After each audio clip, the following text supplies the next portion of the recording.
wa auladihi dan anak-anak al-mumayyizina yang sudah tamyiz. Tamyiz itu apa? Tamyiz itu yang sebelum balik tapi sudah mengerti, itu namanya tamyiz. Jadi kalau teman-teman semuanya punya anak ini sudah bisa jawab sendiri, sudah tahu kanan, sudah tahu kiri, maka kita wajib untuk menyuruh dia ibadah. Yang disuruh itu bukan cuma anak, bukan cuma keluarga. Wasa iriman fira'iyatihi bita'atillah. Begitupun juga orang-orang yang berada dalam tanggungan kita. Para jamaah rahimahullah, bisa jadi mungkin di rumah teman-teman semuanya ada pembantu. Pembantu ini pun juga menjadi kewajiban kita semuanya untuk menyuruh dia ibadah. Itu ya mohon. Jadi mohon maaf kalau punya pembantu, punya keponakan, punya saudara di rumah yang berada dalam tanggungan kita, maka kita pun juga wajib untuk melakukan hal yang sama terhadap putra-putri kita semua. Qala Allah Ta'ala, Allah berfirman, wa'mur ahlaka bis-shalah. Wa'mur, perintahkanlah, ahlaka, keluarga engkau, bis-sholati, untuk melaksanakan sholat. Ayat ini tambahannya wastabir 'alaiha, dan disuruh untuk sabar. Para jamaah Allah, keluarga dan orang-orang yang berada di dalam tanggungan kita, itulah yang wajib kita jaga. Begitupun juga dengan zakat fitrah. Saudara-saudara yang mau Allah, teman-teman di rumah ada orang yang tinggal di rumah yang kita kasih makan, maka kita wajib membayar zakat fitrahnya. Pembantu kira-kira makan dari siapa? Ya kan? Dari kita. Siapa yang ngasih, yang wajib membayarkan pembantu zakat fitrah? Ya kita. Wa qala ta'ala, dan Allah berfirman, ya ayyuhalladzina amanu, hai orang-orang yang beriman, ku jagalah anfusakum, diri kalian, wa ahlikum, dan keluarga kalian, naron, dari api neraka. Jadi yang pertama kali kita jagahi itu adalah diri sendiri, keluarga, baru orang lain. Karena itu orang disebut bijaksana kalau bijak sini dulu. Jangan tidak bisa disebut bijaksana kalau tidak bijaksana. Orang kadang-kadang bijaksana tapi tidak bijaksana. Makanya ketika Rasulullah SAW mendapatkan wahyu pertama kali, wahyu ini pertama kali itu disampaikan kepada Khadijah, istri Rasulullah SAW. Baru setelah itu Allah SWT perintahkan untuk menyampaikan dakwah. Turun surat setelah itu, surat Al-Muddathir, ya ayyuhal muddathir qum fa'anzir wa rabbaka fakabbir wa siyabaka fatahhir wa rujza fahjur wa la tamnun tastakbir wa rabbika fasbir. Ayat ini para jamaah Allah, ayat menyuruh Rasulullah dakwah keluar. Tapi dakwah yang pertama kali langkah Nabi itu bukan keluar, tapi ke sekitar keluarganya kalau tidak. Baru setelah itu orang lain kita ajak kita buat para jemaah.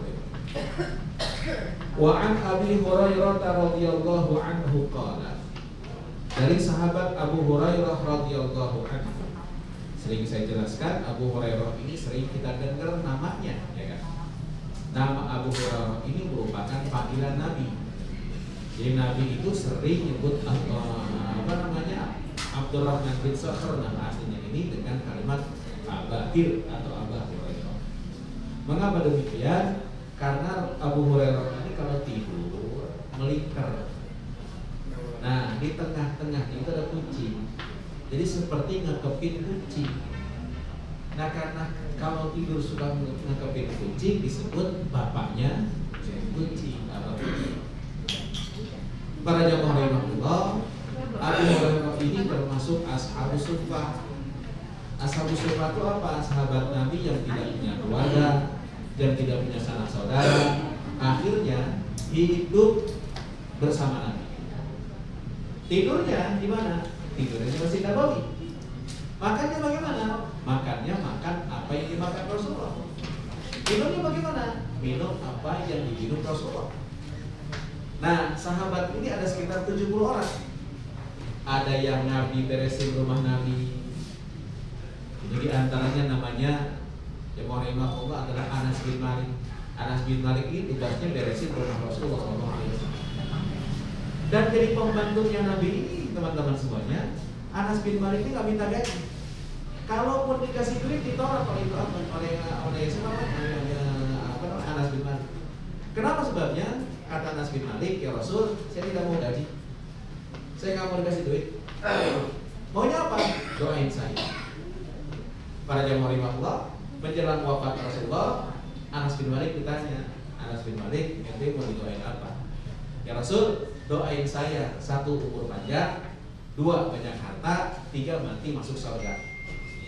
Ada nggak yang mau kayak begini? Para jamaah rahimahullah betul didoain oleh Nabi. Anas bin Malik sahabat Nabi yang paling sepuh, bahkan meninggal dunia umurnya sekitar hampir 100 tahun. Itu jamaah. Yang kedua, banyak hartanya. Di Damaskus di Syria, orang yang terkaya di Syria itu ya Anas bin Malik. Yang ketiga, masuk surga, ya orang yang selalu nabi pada Rasulullah, insya Allah jangan masuk surga para jemaah. Itulah Anas bin Malik. Ada juga Abu Hurairah. Abu Hurairah ini para jemaah rahimahullah, mohon maaf, ini kita berhutang jasa pada beliau. Kenapa sebabnya? Karena beliau ini yang mencatat perbuatan Nabi, perkataan Nabi kemanapun juga Rasulullah. Nabi bangun, Abu Hurairah. Nabi pergi ke pasar, di pasar itu ada. Semuanya. Para jemaah. Makanya Abu Hurairah mengambil posisi mencatat apa yang disampaikan Rasulullah SAW. Satu ketika Abu Hurairah ini lapar jemaah. Makan siang masuk waktunya, dia lapar. Ada tuh dikumandangkan, dia ikut sholat jamaah. Nah, karena lapar, Abu Hurairah kemudian keluar dari barisan sholat, duduk di pintu Masjid Nabawi. Setiap orang yang keluar diucapkan salam, assalamualaikum. Harapannya begitu dijawab ada yang ngajakin makan. Tapi dari sekian banyak sahabat yang disalamin gak ada yang ngajakin makan. Abu Bakar keluar dan katakan assalamualaikum ya Abu Bakri. Abu Bakar menjawab waalaikumsalam. Itu baik kabarnya, alhamdulillah. Dia keluar, ya udah. Harapannya diajak apa? Dimakan. Tapi sahabat kan yang ngajakin makan. Perut Abu Hurairah yang mau makin keroncongan. Dan dia tidak berani untuk meminta-minta. Kenapa tidak berani untuk meminta-minta? Untuk menjaga pamor Nabi kita Muhammad SAW. Andaikan Abu Hurairah minta-minta, bawa proposal kemana-mana, minta sumbangan ke sana kemari, orang yang tidak suka Nabi akan berkata, Abu Hurairah, giliran makan aja ente minta sama kita. Sehari-hari kau sama Nabi, sehari-hari sama Muhammad kau. Tapi giliran makan kau minta pada kami. Makanya Abu Hurairah tidak mau meminta-minta untuk menjaga kehormatan Rasulullah SAW. Itu pada jemaah. Oleh karena itu konsepnya Abu Hurairah itu la natlub wa la narfud. La natlub tidak pernah minta-minta, wa la narfud juga tidak pernah nolak. Minta-minta jangan. Kalau dikasih ambil. Ya, saya bangun pondok yang wali waktu nggak pernah minta-minta. Sampai sekarang saya belum pernah bikin proposal.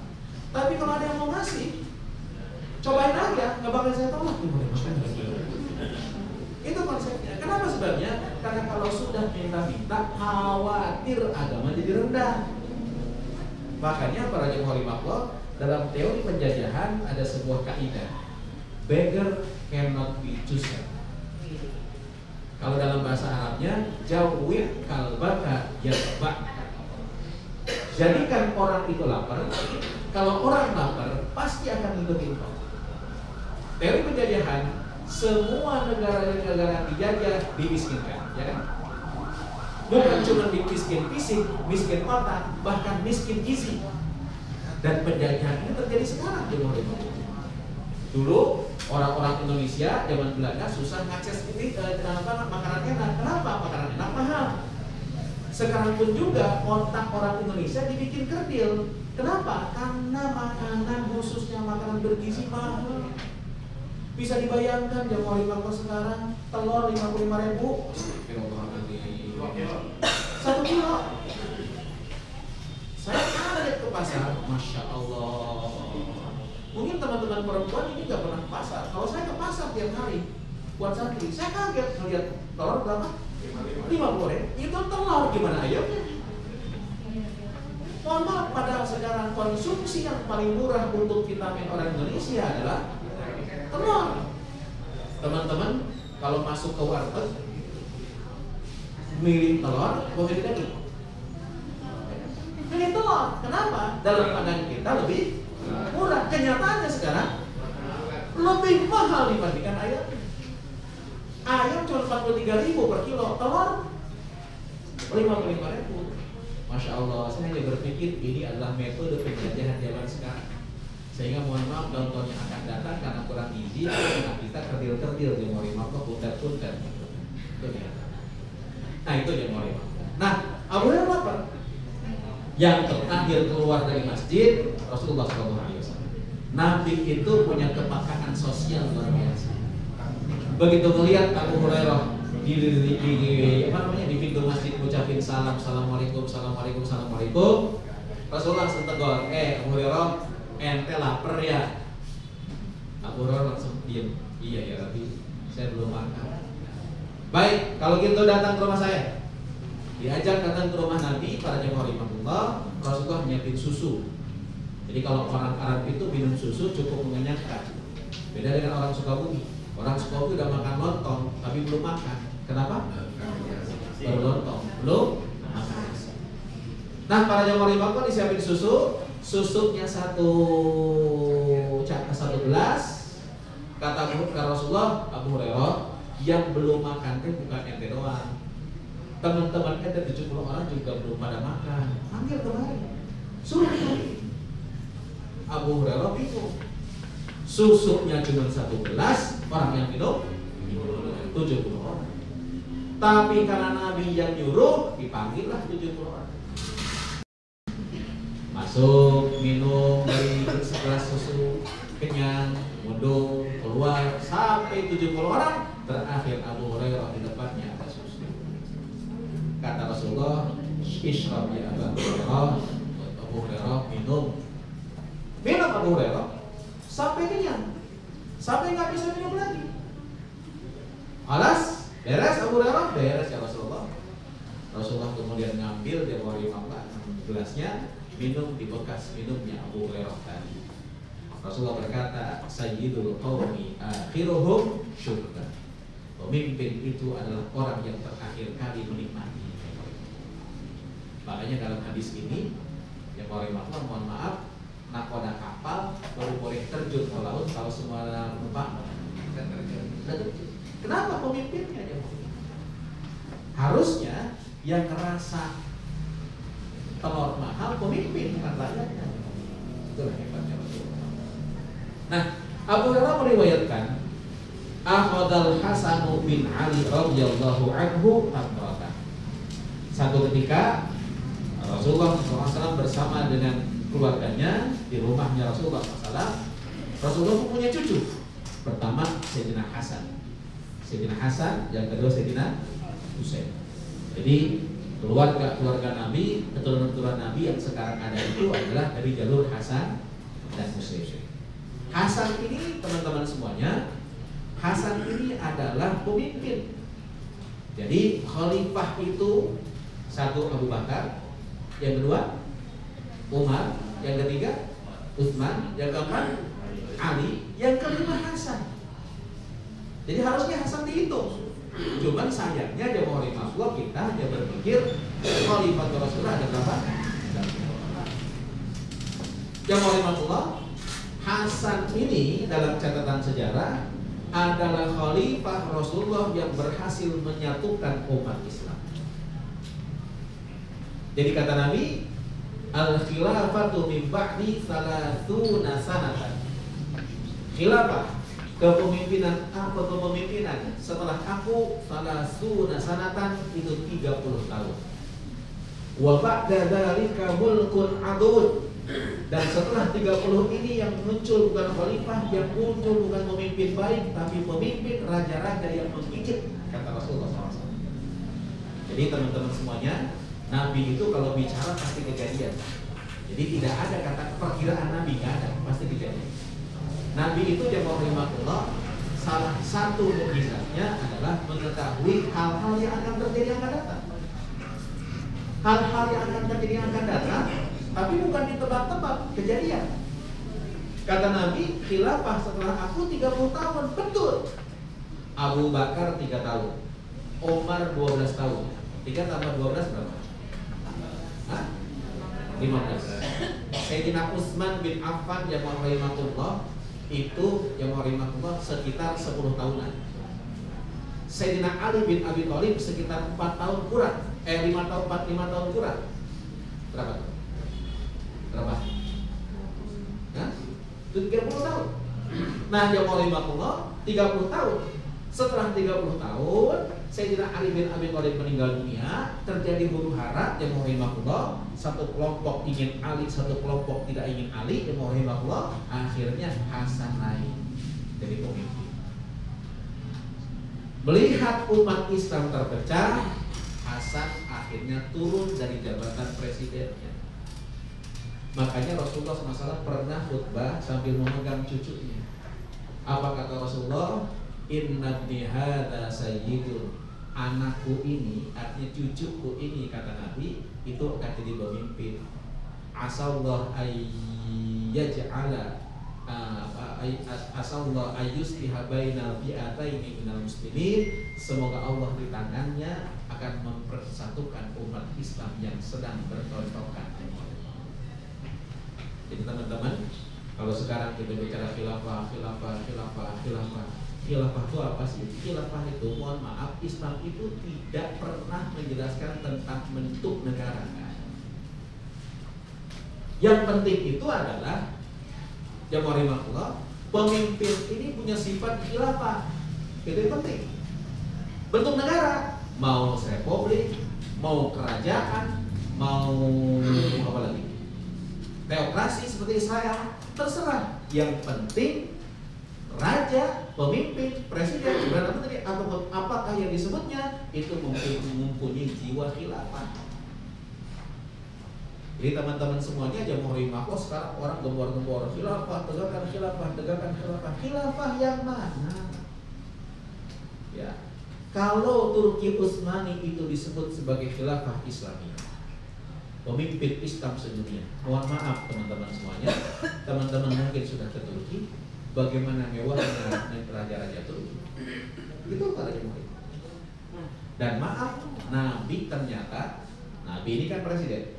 Nabi tidak pernah menunjuk anaknya ataupun mantunya sebagai khalifah. Walaupun teman-teman kita yang Syiah menyatakan bahwa, mohon maaf, keturunan itu harus dari jalur Rasulullah SAW. Jadi teman-teman yang pernah umroh, pernah ada yang ke Ji'rana.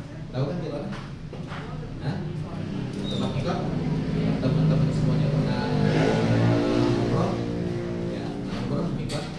Nah, di Ji'rana ini para jemaah rahimahullah, Rasulullah SAW membagikan membagikan harta rampasan.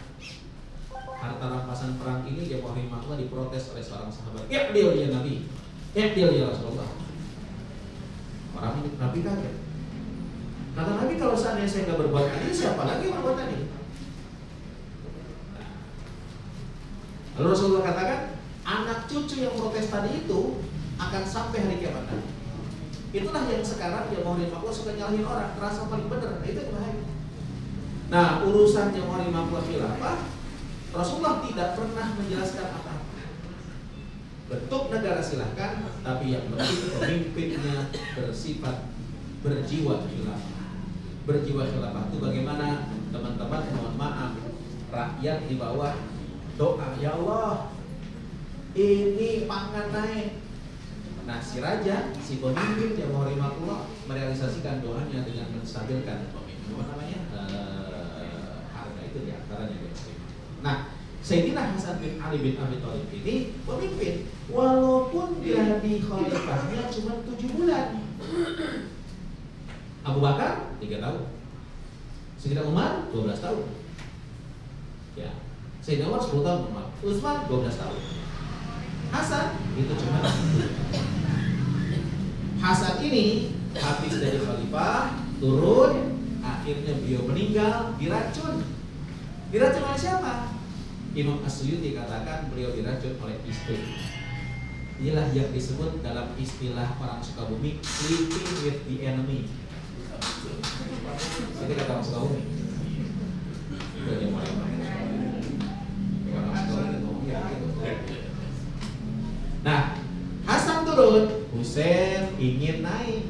Kenapa sebabnya? Husain naik ini bukan untuk ingin kekuasaan, tapi untuk amar ma'ruf nahi munkar. Tapi sayang, seribu sayang, Husain akhirnya wafat. Wafatnya di mana? Di Karbala. Di mana Karbala? Di Irak. Ini kadang-kadang kita ini, kalau kita melihat Syiah itu kadang-kadang pandangannya sepotong-sepotong. Teman-teman sebentar kita dapat share, tuh orang Syiah tuh labbaiknya ternyata beda. Labbaik ya Husain, labbaik ya Husain. Pak Hajian katanya bukan labbaik Allahumma labbaik, tapi labbaik ya Husain. Tolonglah. Di Indonesia ini perpecahan antara Sunni dan Syiah alhamdulillah diredam oleh para alim ulama dulu. Gak usah diangkat-angkat. Kalau di Eropa, di Timur Tengah, orang saling bunuh karena Sunni dan Syiah. Alhamdulillah Indonesia akan terjadi. Tolong kalau melihat sebuah permasalahan, kalau di YouTube itu sepotong-sepotong, tanya ke akhirnya. Jadi Syiah itu bukan labbaik ya Husain seperti yang kita lihat di YouTube. Labbaik Allahnya sama seperti kita, labbaik Allahumma labbaik. Bahkan mohon maaf, orang Syiah itu hati-hati, Pak Nana. Pak Nana tahu kan, kalau hajian naik bis itu atapnya dibuka. Kenapa sebabnya? Yang tidak boleh dalam pandangan orang Syiah bukan wad'u syai'in al-ra'si, meletakkan sesuatu di atas kepala, tapi al-istizlal. Al-istizlal itu di bawah payung. Makanya kalau dia datang ketika haji dibuka semuanya. Labbaik tampilnya bagaimana? Sama. Labbaik Allahumma labbaik. Nah, kenapa kau dengar ada labbaik ya Husain? Itu hari Karbala. Hari Karbala itu Husain 78 sahabatnya dikepung sekitar 5.000 pasukan. Nah, para jamaah rahimakumullah ketika dikepung, Husain itu teriaknya, "Man hal min nasirin yang suni?" Apakah ada orang yang nolong aku sekarang ini? Nah, orang-orang Syiah ngerasa nyesel, nggak bisa nolong siapa? Husain. Akhirnya mereka teriak di setiap tanggal 10 Muharram. Apa teriaknya? Labbaik ya Husain, saya siap ya Husain. Itu bukan talbiyah kalau bulan kalau hajian labbaik Allahumma labbaik itu bukan.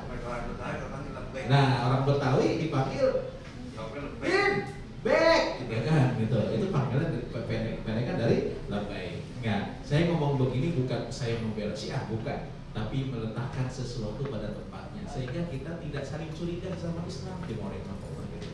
Cukuplah perpecahan itu zaman bahula, jangan sampai kita ulang lagi kesalahan-kesalahan itu. Nah, Sayyidina Hasan bin Ali bin Abi Thalib di rumah Rasulullah tiba-tiba ada korma. Korma ini diambil oleh Sayyidina Hasan, dimasukkan ke dalam mulut. Korma ini ya Allah, korma sedekah. Jadi ada orang datang ke Rasulullah, ya Rasul, ada sedekah. Belum dibagikan oleh Nabi, disimpan dulu di mana? Di rumah. Tiba-tiba Hasan, namanya juga bocah kecil, anak kecil, dia ambil tuh korma kemudian dimakan. Faja'alaha fi fihi, kemudian itu korma dimasukkan ke dalam mulut Hasan. Melihat Rasulullah melihat Hasan makan apa tadi itu? Korma. Rasulullah kemudian berkata, kuh tuh jemaah rahimakumullah, lepehin. Awas caranya lepehin tuh.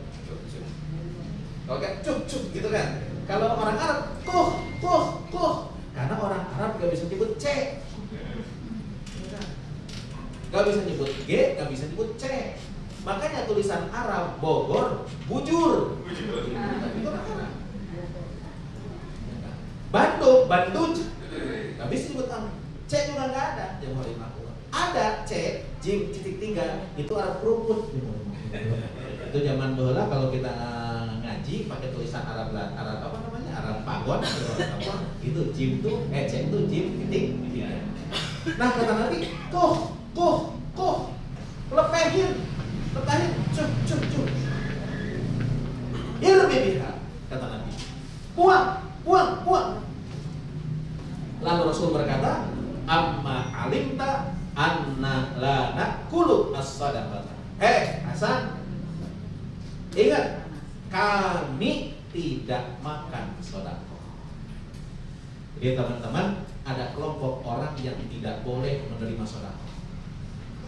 Siapa? Keluarganya Rasulullah SAW itu tidak boleh terima zakat, tidak boleh terima sedekah. Gimana kalau hadiah? Hadiah boleh. Hadiah beda dengan sedekah. Beda. Kalau sedekah sudah pasti kepada orang yang di bawah. Dan mohon maaf, sedekah itu, zakat itu ausahun nas. Harta kotor di kita dibersihin pakai sedekah. Dibersihin pakai zakat. Kalau hadiah bukan. Hadiah boleh. Ya. Nah, para jamaah rahimahullah, keluarga Nabi tidak boleh menerima sedekah atau zakat. Termasuk habaib yang sekarang yang keturunan Rasulullah SAW itu dilarang menerima zakat, dilarang menerima sedekah. Nabi kalau dikasih makanan, ditanya dulu, hadiah sedekah atau hadiah? Ini hadiah apa sedekah? Kalau sedekah, Nabi nggak makan. Kalau hadiah? Kalau kita sedekah boleh, hadiah apa? Nah, karena itu para jemaah rahimahullah, tentang sedekah ini, kalau teman-teman jadi panitia zakat sedekah, Rasulullah memberikan, Al-Quran memberikan sebuah garis merah. Faman kana ghaniyan falyasta'fif wa man kana faqiran falyakul bil ma'ruf. Kalau teman-teman jadi panitia sedekah dan lainnya, jemaah rahimahullah, faman kana ghaniyan, kalau sudah cukup, enggak usahlah ngambil dari harta sedekah tersebut. Kenapa? Sebabnya itu adalah kotoran. Wa man kana faqiran falyakul bil ma'ruf. Tapi kalau memang masih butuh, ambil tapi sekedarnya. Jangan mak kemaruk jemaah. Itu Bapak Ibu. Nah, di sini pun juga kita lihat Rasulullah SAW begitu hati-hati. Sampai anak kecil disuruh ngelepehin yang dimakannya. Dalam riwayat yang lain dicolok genggerok tuh. Bukan genggerok tuh kan di sini. Kerongkongannya digoreng, dimuntahin. Kenapa? Karena itu harta haram. Teman-teman semuanya, harta itu ada yang haram itu ada dua macam. Ada haramun lidzatihi, haram karena zatnya. Apa haram karena zatnya? Babi itu haram. Zatnya karena bendanya. Darah itu haram jemaah rahimahullah karena zatnya. Apalagi jemaah rahimahullah, ya, kullu dzina bin minasiba, hewan-hewan yang punya taring, wa makhlabin minat tuyur, yang punya cakar tajam dari dari kuku. Ini haramun lidzatihi, zatnya haram. Yang jemaah rahimahullah ada juga yang zatnya enggak haram. Bakwan haram apa enggak? Lontong haram enggak? Enggak haram. Tapi kalau teman-teman masuk ke warteg, kemudian darmaji, apa darmaji? Dahar lima makan, aku siji. Yang haramnya yang mana? Yang keempat haram halal? Haram. Yang empat haram halal? Haram. Yang satu yang halalnya itu, haramnya ini bukan lidzatihi tapi li'aridin, karena caranya yang haram. Nah, para jemaah rahimahullah, di akhir zaman ini kata Nabi, sayati 'alan nasi zamanun. Nanti di hari akhir, di akhir manusia akan datang satu waktu, la yubali ahadukum, orang itu enggak peduli Ya, ketika dia makan, aminal halali aminal haram, apakah halal ataupun haram? Kenapa? Karena samar. Transaksi ekonomi modern sekarang samar tentang hal haram. Makanya jamaah makhluk banyak yang ketipu. Kenapa? Karena orientasinya untung. Makanya jamaah rahimahullah, kita lihat di TV setiap berita pasti ada investasi bodong dan yang lainnya. Kenapa sebabnya? Karena memang pada akhirnya orang lebih mencari gaya hidup dibandingkan untuk hidup, teman-teman semua. Para jamaah rahimahullah. Nah, karena itu mohon maaf, fikih akhirnya ngatur transaksi keuangan. Para jamaah rahimahullah, mohon maaf, setiap transaksi yang di dalamnya ada maisir. Maisir itu apa? Maisir itu judi, untung-untungan. Ada gharar. Gharar itu apa? Ada penipuan.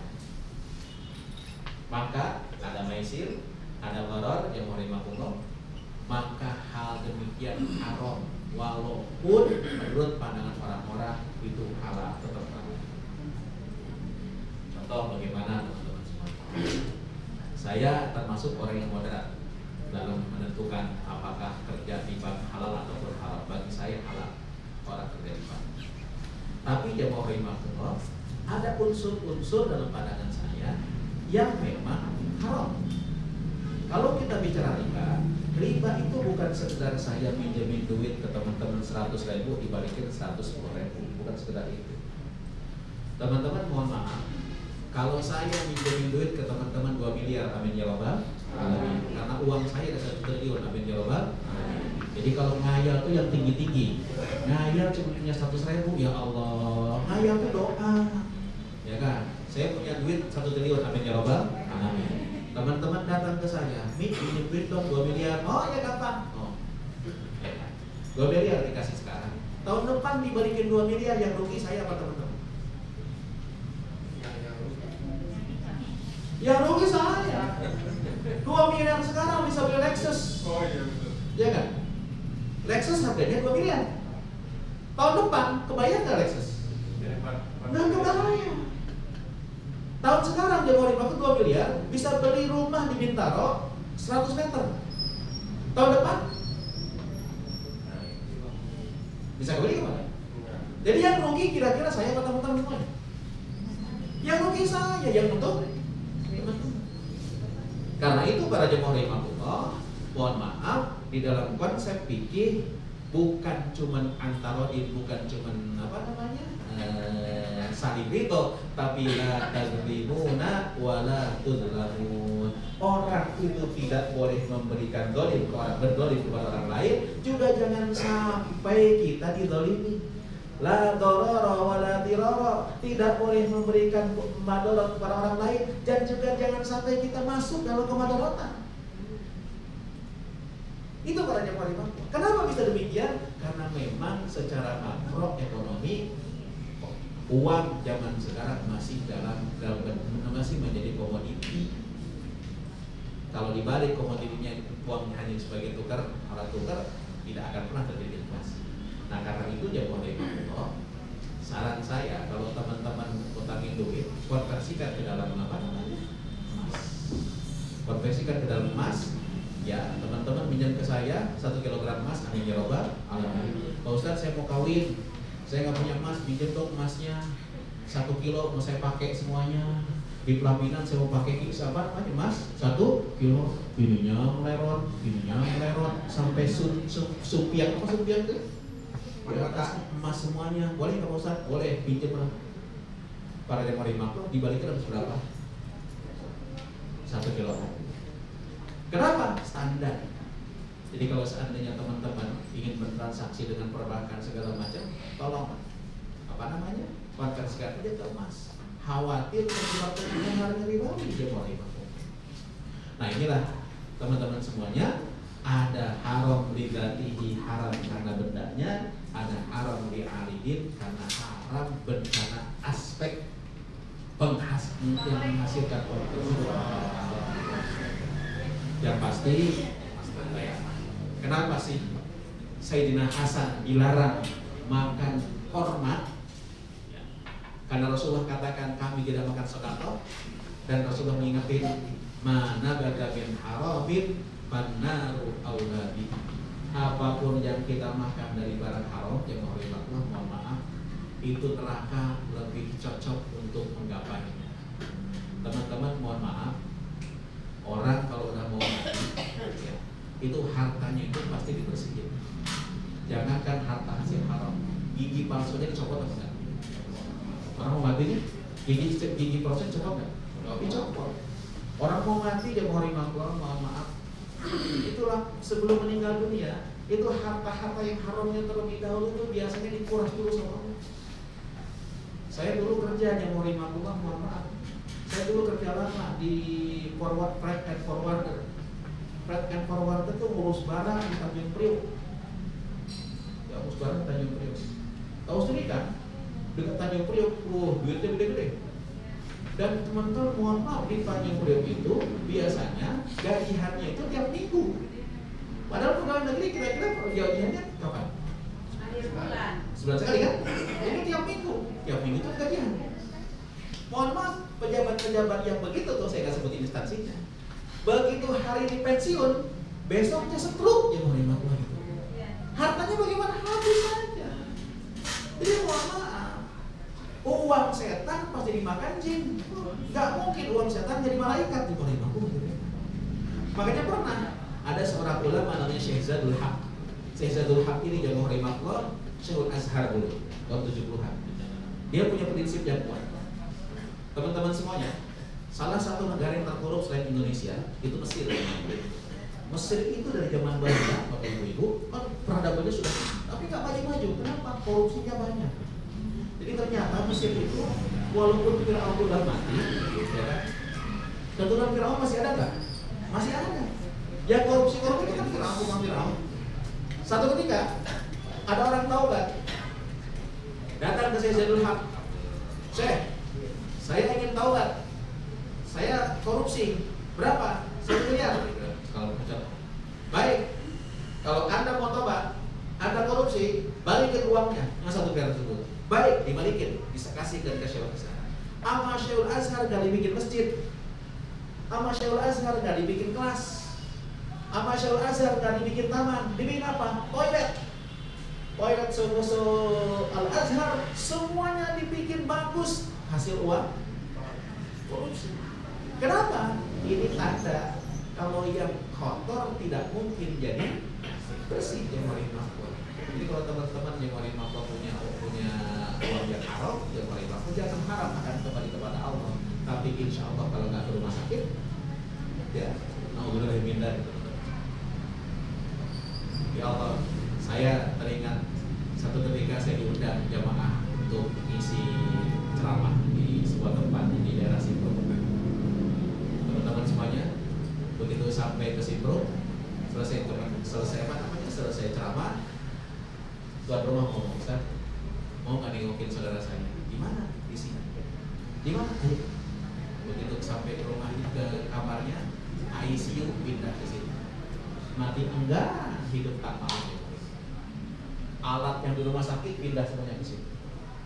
Ustaz, ini tahu nggak biaya? Biayanya itu sehari 11 juta. Dan dia udah 7 bulan dia ini. Hidup enggak, mati tak. Masya Allah. Saya tanya, emang apa yang dilakukan? Ya, yang nggak tahu Ustaz, ya kita serahkan sama Allah kita. Terus gimana Ustaz caranya? Gini aja deh. Anaknya sini saya kumpulin. Anaknya sini kumpulin. Kamu habis sholat duhur, sholat sunhajat. Di sujud terakhir ngomong sama Allah, ya Allah, ini ada sesuatu yang terjadi pada bapak saya. Saya nggak tahu apa yang terjadi dengan saya. Kalau dia pernah melaksanakan kesalahan, mohon ampuni ya Allah. Saya sebagai anaknya mohon ampunan kepada Engkau. Ya Allah, kalau terserah kepada Engkau hari ini. Hamba itu terhadap kepada Engkau. Sholat duhur kita jangan begitu. Saya pulang, menjelang maghrib saya ditelepon. Pak Ustaz, ya Pak. Alhamdulillah Pak Ustaz, bapak saya meninggal. Kata dia cuma itu anak itu apa? Alhamdulillah. Teman-teman, mohon maaf, bisa dibayangkan berapa biayanya. Kalau seandainya jamaah rahimahullah untuk amal soleh pahalanya terus akan ngalir. Tapi mohon maaf karena bisa jadi ada uang haram, tidak akan kembali keberkahan untuk amal soleh kita. Tapi justru untuk hal-hal yang sebaiknya kita tidak keluarkan para jemaah. Karena itu di mimbar ini kita sama-sama bersihkan harta kita semuanya dan kita mohon bimbingan Allah Subhanahu wa taala. Terima kasih. Silakan teman-teman semuanya. Siapa tahu ada yang mau disampaikan, yang ada yang mau ditanyakan, silakan. Silakan. Cukup? Ya. Ya. Baik. Kalau sudah kita bacakan umur kitab suratul Fatihah. Satu, kita mohon kepada Allah semoga Allah berikan kemudahan dalam program Media Group khusus karena akan melaksanakan ibadah haji. Ya, mudah-mudahan Allah berikan kemudahan, kelancaran dan keberkahan, dan semoga apa yang dihasilkan dari kerja teman-teman di sini, insya Allah ya rahimahullah, kalian teman-teman semuanya kerja di tempat yang paling halal di seluruh dunia. Itu sebabnya karena uangnya dipakai untuk apa? Untuk ibadah ya rahimahullah. Ya, meremaja ada uang jamaah dari mana kita nggak tahu kan? Siapa lagi yang mau apa namanya? Menelusuri. Tapi transaksi mereka dengan kita adalah transaksi yang insya Allah halal. Mudah-mudahan ini bawa berkah bagi kehidupan kita semua. Ala hadriniyah wa likulli niyatin salihah wa ila hadratin Nabi Mustafa Muhammad sallallahu alaihi wasallam bi niyatil qabul wa tamami kulli sul al-Fatihah. Bismillahirrahmanirrahim. Alhamdulillahirabbil alamin. Ar-Rahmanir-Rahim. Maliki yaumiddin. Iyyaka na'budu wa iyyaka nasta'in. Ihdinas siratal mustaqim. Siratal ladzina an'amta 'alaihim ghairil maghdubi 'alaihim waladdallin. Amin. Bismillahirrahmanirrahim. Alhamdulillahirabbil alamin. Allahumma shalli 'ala sayyidina Muhammad wa 'ala ali sayyidina Muhammad. Allahumma ij'al jam'ana hadza jam'an marhuma wa tafarruqana min ba'dihi tafarruqan ma'suma. Allahumma la tada' lana fi maqamina hadza dhanban illa ghafartah wa la hamman illa farajtah wa la 'aiban illa satartah wa la maradan illa syafaitah wa la maqsadan illa ballaghtah wa la amalan illa hasaltah wa la hajatan min hawaijid dunya wal akhirah hiya laka ridwan wa fiha lana salah illa qadaitaha wa yasartaha ya rabbal alamin. Rabbana taqabbal minna innaka antas sami'ul 'alim wa tub 'alaina innaka antat tawwabur rahim. Rabbana ighfir lana dzunubana wa liwalidina warhamhum kama rabbawna shighara. Rabbana atina fid dunya hasanah wa fil akhirati hasanah wa qina 'adzabannar. Wa sallallahu 'ala sayyidina Muhammadin wa 'ala alihi wa sahbihi wasallam. Walhamdulillahi rabbil alamin. Terima kasih. In uridu illa al-islaha ma tata'tu wa ma taufiqi illa billah alaihi tawakkaltu wa ilaihi unib. Hasbunallahu wa ni'mal wakil, ni'mal maula wa ni'man nasir. La haula wa la quwwata illa billahil aliyyil azim. Wallahu muwaffiq ila aqwamit thoriq. Assalamualaikum warahmatullahi wabarakatuh.